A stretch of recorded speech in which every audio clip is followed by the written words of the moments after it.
What is going on, everyone? And it's been a while, and we are back in the car to vlog. So if you guys haven't seen these comfortable seats, make sure to pick up a set.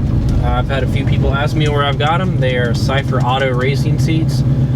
You can pick them up for right around 300 bucks. And yes, I did retain the power, and I'm using the factory brackets off the factory original seats that were in this car. So we're gonna dive into this video, and today's video is how far can a 4.6 2-valve motor go.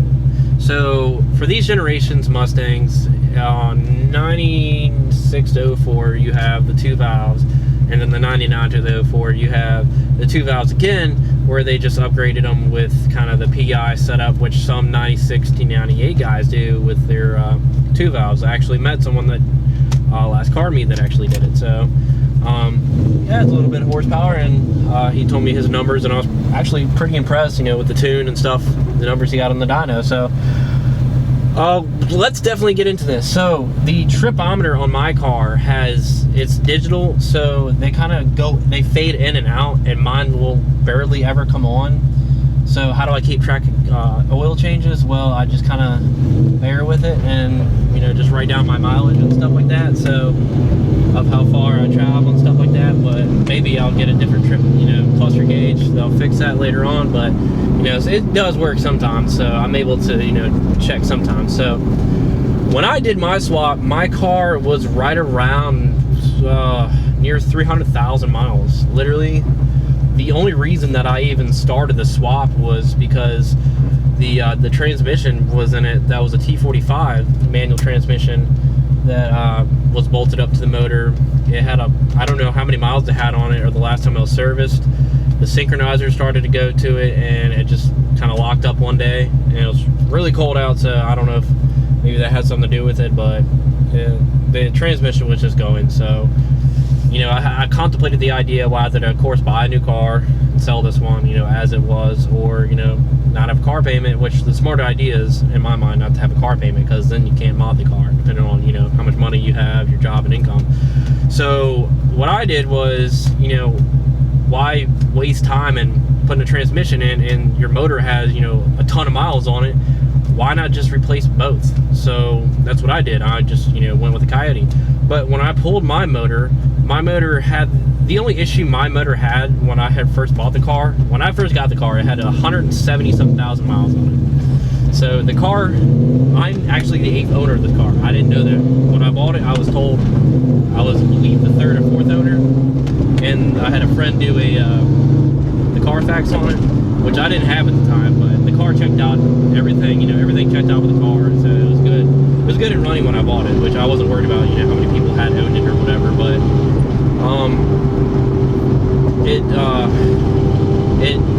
when he looked it up, it said I was, I believe this, so I'm the 7th or 8th owner. So when I first bought the car, it was in good standing running order. You know, I drove the car everywhere. It was my daily driver then, and it is now.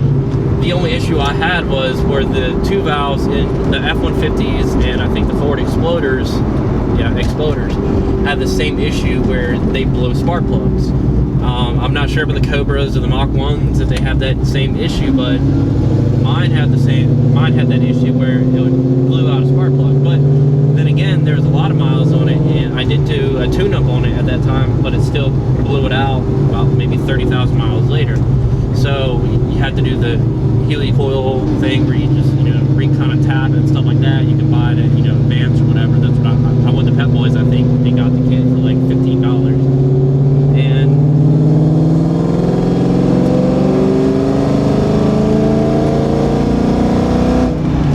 sorry, I had a little fun there, but yeah, that's what I did. And my motor was right around maybe 250, and at that point, even when the transmission locked up, the motor still turned. It turned over, it started, it really didn't have any problems. It did burn oil, of course, because, you know, it's near 300,000 miles on a 4.6 motor, and God knows what the other people had did to the car. Even at once, I was told that there was a supercharge on the car from the previous owner that I bought it from, which I doubted unless he turned everything back to stock, because there was no any resemblance of a supercharger maybe being on the car. And over the few years that I had the car, the only mods I really did motor-wise were, you know, SR Performance cold air intake from American Muscle, or it was either UPR or SRs. They're really the same thing, honestly. A PBK off-road X-pipe, a Mac Pro Chamber, and then I switched it up to a MagnaFlow X-pipe with the high flow cats, and I had various catbacks from SLP, Flowmaster 40s, 44s, and then the one I currently have, the Borla Stingers, I've kept that for like 3 or 4 years now, so I've never had any problem with that, and that's really honestly my favorite sound with this car that it's ever had, 2-valve or Coyote wise. And you know, the question is like, how far can that motor go? I've seen, you know, Mustangs these generations, you know, whether it's the rounder body or the, you know, the new edge like I have, with tons of miles on them. I've even heard of, there was a woman that had a Fox body that I read an article about, that Ford hooked her up with a Mustang because she took it over 700,000 miles. Now, I don't know if it's the original motor or not, or if the body just had 700,000 miles on it, but that's really impressive. And you can keep a car running a really long time. And then the darker ages, you know, Ford was, you know, the American cars weren't like what they are now. You know, a car, you know, a Mustang going over 200,000 miles is pretty impressive. It's really impressive. Usually, you know, you always heard stories of blown up motors and stuff like that, but maybe that's the account to the person that didn't take care of it, or, you know, boosted the car or whatever, you know, whatever happened. But usually never heard about that, especially when I got to the car scene. You know, you always heard about Hondas and Iota Honda, and it went, you know, 300,000 miles, and they're still like that. The old saying is, you know, that's just breaking in the motor. But, you know, everyone that I ever told and showed, you know, the mileage of my car on my motor, you know, they were really impressed that it stayed up that well. And the body of the car has over 300,000 miles. I mean, I've personally, myself, you know, I clean my car, I keep my car in tip-top shape. I try to all the time. You know, I try to run the best gas, you know, Shell or Exxon or BP. You know, just a simple maintenance, and, you know, oil changes always, you know, always do like a good oil, you know, with the oil change and stuff like that, a good filter, good brands and stuff like that. Don't crap out and stuff like that. And I always, you know, replaced everything that needed to be replaced when I had the 2-valve. So, you know, honestly, they can go really far. Mine did. I mean, I was amazed myself. I raced mine all the time. I did stupid stuff with mine all the time. Not, you know, not burnouts and stuff like that, but, you know, I daily drove mine. Like, let's just cut it short. Long story short, I daily drove my car, and I never had problems with the transmission or the motor at all. It was just, you know, smaller stuff, ball joints and, you know, alternator. Honestly, the alternator never died until, you know, I pulled the motor. The alternator just locked up too, so the transmission and the alternator went out at the same time, so it just made more sense to kind of swap it. Not really, but it's not cheap, but it was just like, you know, that's what I want to do, so that's what I wanted, and I did it. So honestly, guys, they can go, like, I've seen F-150s, the 2-valve F-150s, the 4.6, and then the Triton 5.4s. I've seen them go for a long time, and again, it all comes down to how you take care of your car.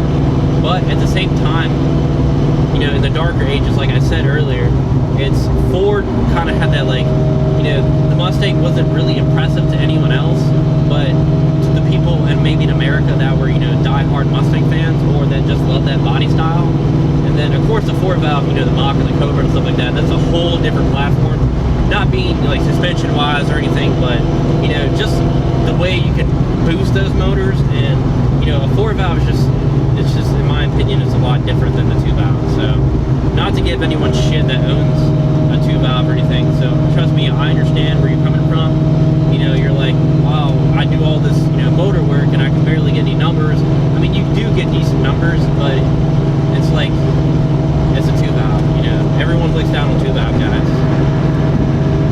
You know, 2-valves, in my opinion, produce one of the best sounds, and I miss mine, but if I had to do it all over again, I would still go with the Coyote in this car. So it's just a whole different animal. So overall, in my opinion, Ford, as, you know, having cars that, you know, everyone talk crap on Ford, you know, all the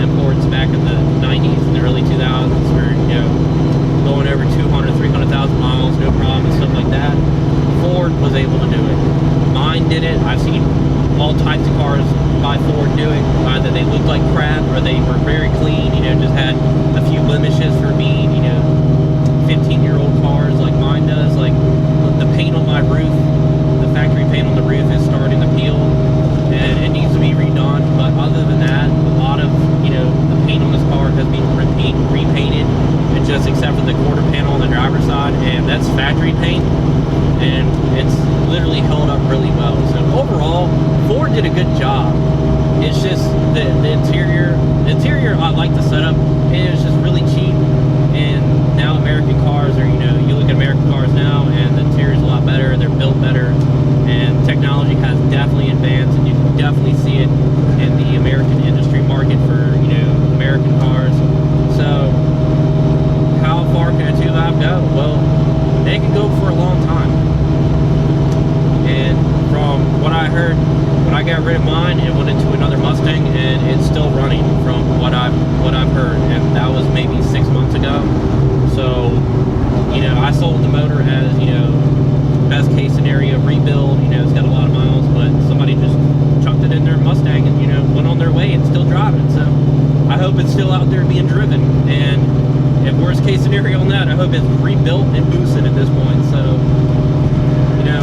that's all, guys. That's just really all I just kind of wanted to talk about. I hope you guys enjoyed this little video, and if you want more content on just Mustang or cars or automotive, make sure to like, drop a comment below what you think, and maybe how far your car's come along. And I will catch you next time in the next video. Have a good one.